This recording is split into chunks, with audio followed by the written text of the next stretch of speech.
विधि का विधान टाला नहीं जा सकता। अभिमन्यु के पुत्र राजा परीक्षित थे। राजा परीक्षित के बाद उनके लड़के जनमेजय राजा बने। एक दिन जनमेजय वेद व्यास जी के पास बैठे थे। बातों ही बातों में जनमेजय ने कुछ नाराजगी से वेद व्यास जी से कहा कि जहाँ आप समर्थ थे, भगवान श्री कृष्ण थे, भीष्म पितामह, गुरु द्रोणाचार्य, कुलगुरु कृपाचार्य जी, धर्मराज युधिष्ठिर जैसे महान लोग उपस्थित थे, फिर भी आप महाभारत के युद्ध को होने से नहीं रोक पाए और देखते ही देखते अपार जनधन की हानि हो गई। यदि मैं उस समय रहा होता तो अपने पुरुषार्थ से इस विनाश को होने से बचा लेता। अहंकार से भरे जनमेजय के शब्द सुनकर भी व्यास जी शांत रहे। उन्होंने कहा, पुत्र, अपने पूर्वजों की क्षमता पर शंका न करो। यह विधि द्वारा निश्चित था, जो बदला नहीं जा सकता था। यदि ऐसा हो सकता तो श्री कृष्ण में ही इतनी सामर्थ्य थी कि वे युद्ध को रोक सकते थे। जनमेजय अपनी बात पर अड़ा रहा और बोला, मैं इस सिद्धांत को नहीं मानता। आप तो भविष्यवक्ता है। मेरे जीवन की होने वाली किसी होनी को बताइए, मैं उसे रोककर प्रमाणित कर दूंगा कि विधि का विधान निश्चित नहीं होता। व्यास जी ने कहा, पुत्र, यदि तू यही चाहता है तो सुन। कुछ वर्ष बाद तू काले घोड़े पर बैठकर शिकार करने जाएगा।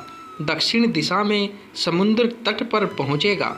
वहाँ तुम्हें एक सुंदर स्त्री मिलेगी जिसे तू महलों में लाएगा और उससे विवाह करेगा। मैं तुमको मना करूँगा कि ये सब मत करना, लेकिन फिर भी तुम यह सब करोगे। इसके बाद उस लड़की के कहने पर तू एक यज्ञ करेगा। मैं तुमको आज ही चेता कर रहा हूँ कि उस यज्ञ को तुम व्रत ब्राह्मणों से कराना, लेकिन वह यज्ञ तुम युवा ब्राह्मणों से कराओगे।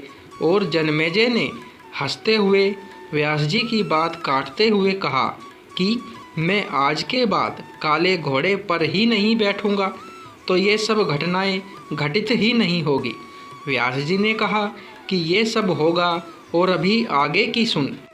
उस यज्ञ में एक ऐसी घटना घटित होगी कि तुम उस रानी के कहने पर उन युवा ब्राह्मणों को प्राण दंड दोगे, जिससे तुम्हें ब्राह्मण हत्या का पाप लगेगा और तुझे कुष्ठ रोग होगा और वही तेरी मृत्यु का कारण बनेगा।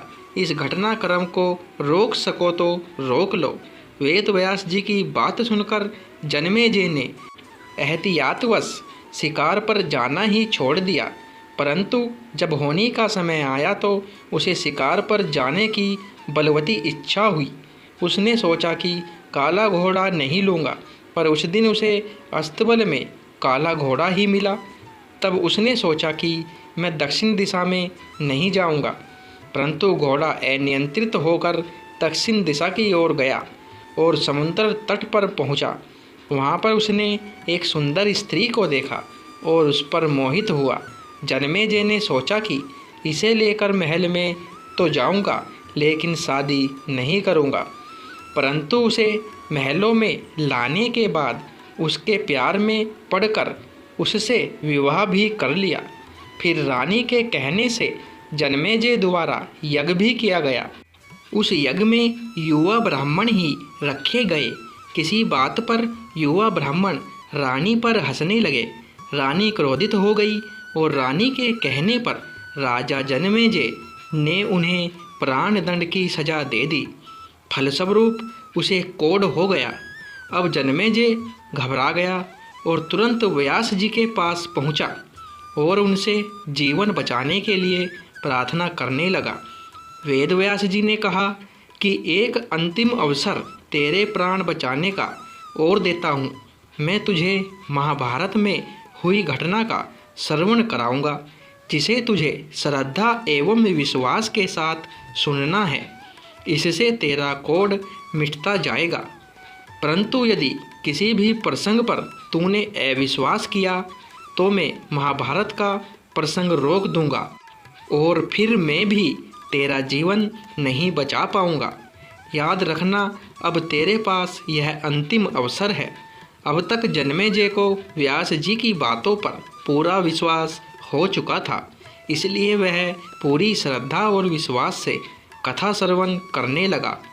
व्यास जी ने कथा आरंभ करी और जब भीम के बल के वे प्रसंग सुनाए जिसमें भीम ने हाथियों को सूंडों से पकड़कर उन्हें अंतरिक्ष में उछाला, वे हाथी आज भी अंतरिक्ष में घूम रहे हैं, तब जन्मेजय अपने आप को रोक नहीं पाया और बोल उठा कि ये कैसे संभव हो सकता है, मैं नहीं मानता। व्यास जी ने महाभारत का प्रसंग रोक दिया और कहा कि पुत्र, मैंने तुझे कितना समझाया कि अविश्वास मत करना, परंतु तुम अपने स्वभाव को नियंत्रित नहीं कर पाए, क्योंकि यह होनी द्वारा निश्चित था। फिर व्यास जी ने अपनी मंत्र शक्ति से आह्वान किया और वे हाथी पृथ्वी की आकर्षण शक्ति में आकर नीचे गिरने लगे।